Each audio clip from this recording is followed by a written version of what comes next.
Isu human governance ni merupakan satu isu yang sejak akhir-akhir ini menjadi, kita orang tu menjadi teras perbincangan dalam pengurusan korporat. Mereka menekankan soal human governance sebab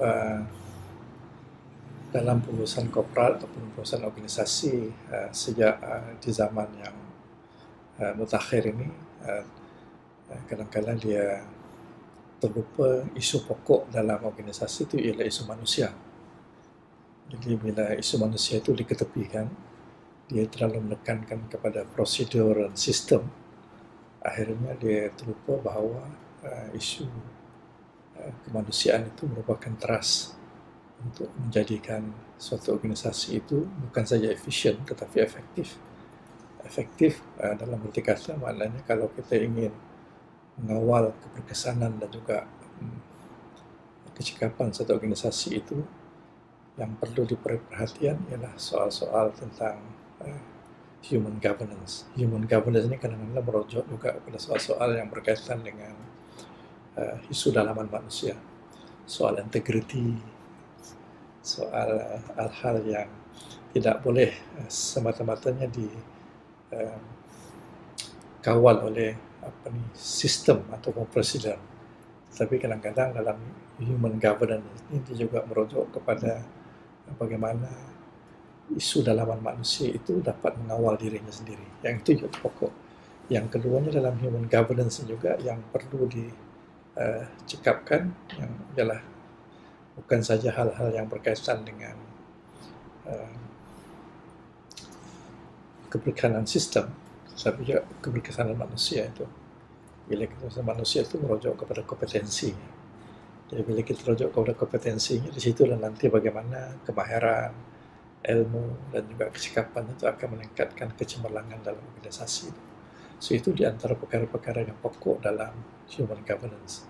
Dan kalau kita refer dalam hal ini dalam pendidikan contohnya, dalam amalan terbaik dalam pendidikan, sudah tentu ini merupakan perkara yang lebih mendesak dan juga lebih penting. Sebab berbeza dengan organisasi korporat ataupun organisasi biasa, organisasi pendidikan itu dia akhirnya dia berkaitan dengan hubungan manusia dan manusia untuk menghasilkan manusia. Berbeza dengan organisasi korporat, dia urus hubungan kemanusiaan tetapi dia punya bottom line-nya itu ialah untung rugi. Tetapi dalam pendidikan dia tidak bincang soal untung rugi. Dia soal tentang bagaimana hubungan kemanusiaan itu diurus untuk menghasilkan manusia. Itu perbezaan yang paling besar. Sebab itu bila saya tekankan tadi, human governance dalam korporat itu penting, tetapi jauh lebih penting dalam institusi pendidikan. Sebab dia punya bottom line dalam pendidikan itu ialah menghasilkan manusia. So, jadi kalau kita untuk menghasilkan manusia, kita tidak menekankan human governance dalam sistem pengurusan kita, kita akan kehilangan banyak apa itu kata orang, fungsi trust dalam pendidikan. So, jadi saya rasa di situ pentingnya human governance itu tidak boleh hilang dalam institusi pendidikan itu. Jadi Datuk, bagaimana pula Datuk dapat menjelaskan unsur insaniah itu yang dikatakan sebagai amat penting dalam mengurus kepimpinan? Mohon Datuk jelaskan lebih lanjut. Silakan.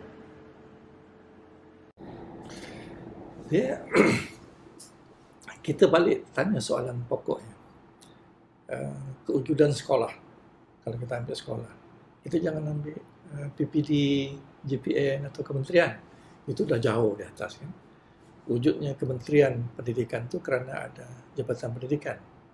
Wujudnya Jabatan Pendidikan itu kerana ada Pejabat Pendidikan Daerah dari segi struktur pengurusannya. Dan wujudnya PPD itu kerana ada sekolah. Dan wujudnya sekolah itu kerana apa kita dalam sistem kita mewujudkan institusi persekolahan. Kita mewujudkan institusi persekolahan bukan kerana kita nak memberikan peluang pekerjaan kepada guru. Kita mesti ingat ya, kita mewujudkan sekolah itu kerana kita nak memastikan murid belajar pergi sekolah. So jadi maknanya kewujudan sekolah itu kerana ada murid, bukan kita nak berikan ruang pekerjaan kepada guru. Dalam arti kata yang lain, kita mewujudkan sekolah bukan nak supaya guru mengajar. Asasnya fungsi sekolah itu untuk murid belajar. So jadi sebab itu saya katakan tadi, kalau murid itu sebagai kita punya hasil akhir kepada institusi persekolahan itu, dan hubungan guru dengan murid itu bukan hubungan yang berbentuk pentadbiran, tetapi hubungan kemanusiaan antara murid dengan guru. Dan kita mesti ingat ya, bila guru terlibat dalam pengajaran pembelajaran itu, asas kepada pengajaran pembelajaran itu ialah yang dipanggil asas kemanusiaan berdasarkan kepada kasih sayang. Bagaimana kita kasih kepada anak murid kita, kan? Kita caring kepada anak murid kita. Baru timbul wujud pengajaran pembelajaran di situ. Jadi dalam arti kata yang lain, dikatakan pengurusan manusia itu dalam konteks pengajaran pembelajaran itu jauh lagi mendasar. Hubungan manusia dengan anak murid dengan kita itu kan, dalam pengajaran pembelajaran itu, setiap hari kita berhadapan dengan murid kita, kita bukan tengok kita tengok benda-benda yang asas, soal kehadirannya dalam kelas, apa masalahnya, masalah dia lapar ke, masalah dia sakit ke, masalah dia pening ke, emosinya tidak belajar, dia ada masalah di rumah. Itu merupakan asas-asas penting dalam kita punya keberkesanan dan juga kecekapan kita menghasilkan pendidikan yang terbaik kepada anak kita. Sekali lagi saya tekankan di sini, pengurusan human governance dalam konteks yang sekecil-kecilnya antara guru dengan murid pun jauh. Dan ini akan rentetannya akan menyebabkan kesan kepada hubungan guru dengan pentadbir dan keseluruhan. So di situ kita tengok. Sebab itu mau tidak mau, human governance dalam konteks pendidikan ini jauh lebih mendasar dan jauh lebih penting dibandingkan institusi-institusi yang lain. Seterusnya Datuk, bagaimana Datuk melihat era digital dunia VUCA itu sendiri memberi kesan langsung kepada pengurusan kepimpinan pendidikan era masa kini, khususnya kepada pemimpin pendidikan di setiap peringkat? Silakan. Satu, kita mesti ingat, balik kepada tadi ya.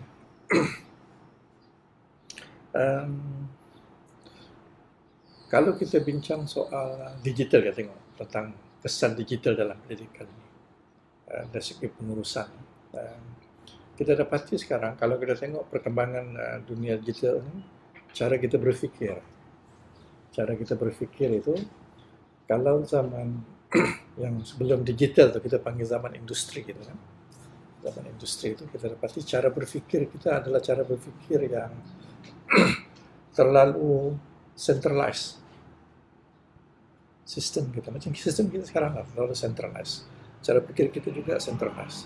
Sebab itu bila kita sebut cara centralized tu, maknanya kita terlalu terikat dengan struktur atas ke bawah tu, kita centralized kan.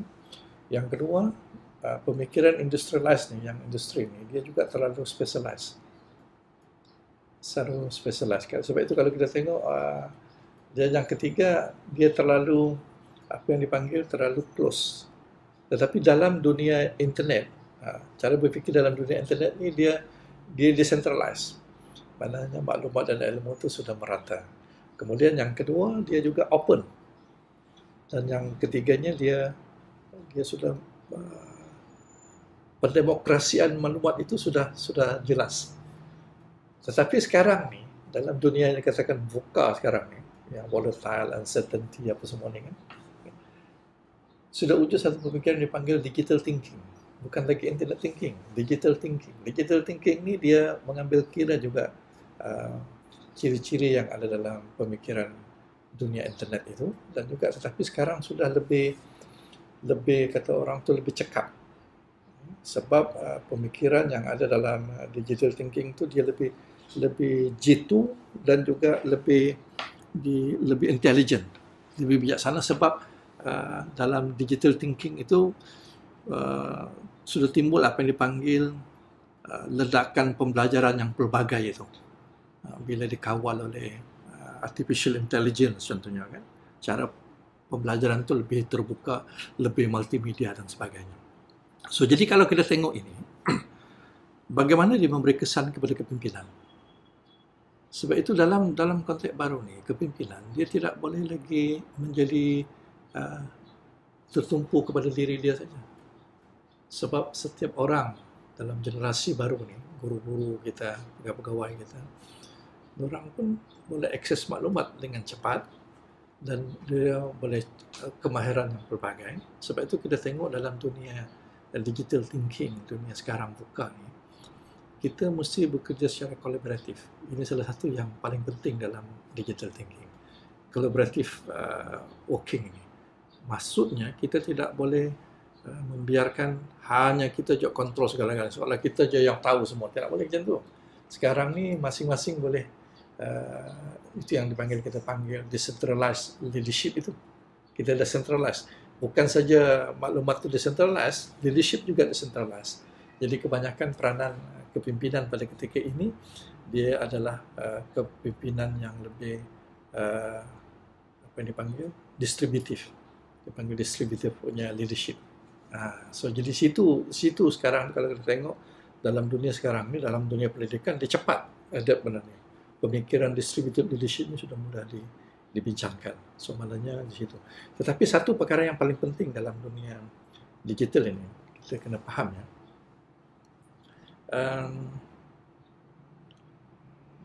Apa yang saya panggil perennial ciri-ciri yang trust, yang dia tak kira dia dunia industri ke, internet ke, dan juga dunia digital ni, dan juga yang akan datang, ada beberapa ciri kepimpinan yang perlu ada untuk memastikan kepimpinan itu cekap. Sama ada dia distributif ke, kolaboratif dan sebagainya. Yang saya panggil ciri-ciri asas sebagai kepimpinan. Salah satunya ialah yang saya panggil moral purpose of leaders. Seorang leaders, kepimpinan itu dia mesti ada moral purpose-nya. Tanggungjawab moralnya. Dia mesti ada tanggungjawab moral. Dia faham tanggungjawab moralnya. Ingat tidak pada perbincangan awal tadi saya sebutkan, kenapa sekolah diwujudkan? Sekolah diwujudkan kerana kita nak memastikan murid datang sekolah belajar. Itu moral purpose kepada pendidikan. Kalau kita sebagai guru, sebagai pemimpin pendidikan dan pemimpin sekolah, tidak faham kenapa, the why part, the moral purpose kita yang ada itu, maknanya dia tidak wujud dalam diri dia. Tanggungjawab moral kepada kepimpinannya itu, dia akan memimpin sekolah itu secara mekanikal saja. Dia tidak ada roh pendidikan, itu tidak ada. Okey, apa dia ciri kalau kita anggap sebagai moral purpose pendidikan yang cut across zaman? Pertama, tujuan kita untuk mendidik itu kerana anak murid kita nak angkat dia punya maruahnya sebagai seorang manusia. Yang kita panggil tanggungjawab moral itu ialah mengangkat maruah anak didik kita. Setiap orang anak didik kita yang hadir ke sekolah itu mesti diangkat maruahnya. Itu yang kita panggil moral purpose. Dan kalau ini kita tidak lakukan dengan baik, kita akan gagal dalam sistem pendidikan kita. Bagaimana kita mengangkat maruah anak didik kita? Secara mudahnya kita boleh sebut, kalau dia datang ke sekolah, tujuan kita sebagai guru, pertama, kena pastikan anak didik kita itu diberi ilmu. Sebab kita tahu manusia itu hanya terangkat dia punya maruah dirinya kalau dia ada ilmu. Sebab itu kita beri dia ilmu. Macam-macam jenis ilmu kita beri. Sama ada berbentuk ilmu kemanusiaan ke, ilmu sains ke, dan macam-macam ilmu kita beri kepada dia. Daripada seasas ilmu kepada setinggi-tinggi ilmu. Dan ini tanggungjawab pertama. Yang kedua, kita kena beri dia kemahiran sebagai seorang manusia. Kemahiran yang paling asas contohnya, menulis, membaca, mengira. Bagaimana kita boleh menghasilkan seorang murid yang telah ber-6 tahun berada di sekolah rendah, tak tahu membaca, tak tahu menulis, tak tahu mengira? Maknanya kita bukan mengangkat maruah dia, malah kita berlaku tidak adil kepada dia. Sebab itu, the moral purpose tadi itu, dia mesti boleh membaca. Sebab itu seorang guru, seorang pemimpin akan bergetar hatinya bila anak muridnya selepas 6 tahun tak boleh membaca. Kecuali dia tidak ada moral purpose dalam diri dia. Dia tidak rasa tanggungjawab.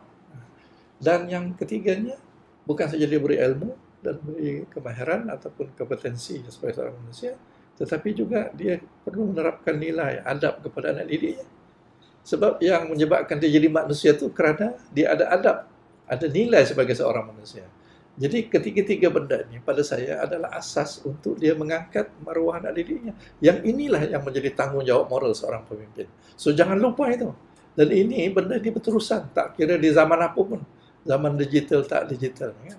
So jadi saya rasa itu di antara perkara pokok yang saya rasa dalam human governance, dalam sistem institusi pendidikan yang perlu dihidupkan semula, disemarakkan semua dalam jiwa pemimpin itu. Alhamdulillah Datuk. Datuk telah menyentuh panjang lebar berkaitan dengan tanggungjawab moral setiap daripada kita, seorang yang dikatakan mendidik anak bangsa. Bagaimana Datuk dapat menjelaskan lebih lanjut berkaitan dengan perkara ini? Silakan. Paling mudah dalam dunia digital ini kan. Tapi urus dalam dunia digital ini selalunya dia, kalau kita ambil contoh, dia merujuk kepada dua keadaan saja yang sedang dilakukan ini. Yang pertama dalam bentuk communication, kita ya. Yang satu lagi dalam berbentuk school climate ataupun persekitaran sekolah. Okay. Bagaimana? Kita ambil contoh yang sekarang di recent dalam PDPR ini. Kan. Kebanyakan kita menggunakan komunikasi secara digital sekarang ni. Kan, meeting secara digital, arahan pengarah secara digital, kemudian kita beri maklum balas secara digital, semuanya komunikasi kita secara digital. Tetapi yang ini, yang saya katakan, kalau kita tidak menekankan kepada human governance, menyebabkan komunikasi kita lancar, pantas, cekap, tetapi dia akan mengurangkan ciri-ciri kemanusiaan itu. Contoh paling mudah. Bila kita dalam dunia sekarang, semua orang alami sekarang, meeting boleh adakan bila-bila masa. Kalau kita sebagai ketua, kita tidak mengambil kira ciri-ciri dah human governance ini, kita meeting sampai pukul 12 malam. Kita tak mengambil kira orang itu di rumah ada keluarga. Dan kita punya meeting itu kadang-kadang dalam satu masa 2-3 meeting. Di mana kita punya ciri-ciri kemanusiaan kita dalam mengurus. Dalam keadaan biasa, tidak mungkin seorang itu boleh hadir 2-3 meeting. Tetapi dalam keadaan sekarang, sebab kita tidak menekankan kepada human governance itu, kita boleh mengadakan dalam satu masa orang itu hadir 3 meeting. Dia buka tiga benda dibuka sekali. Itu jadi pengalaman yang saya rasa sudah mula orang tidak mengambil the human governance dalam pengurusan dunia digital itu. Dan saya rasa itu perlu balik kepada asas. Pada kita sebagai manusia, kita tak boleh berkomunikasi secekap mana pun menafikan kepada human needs, kepentingan manusia.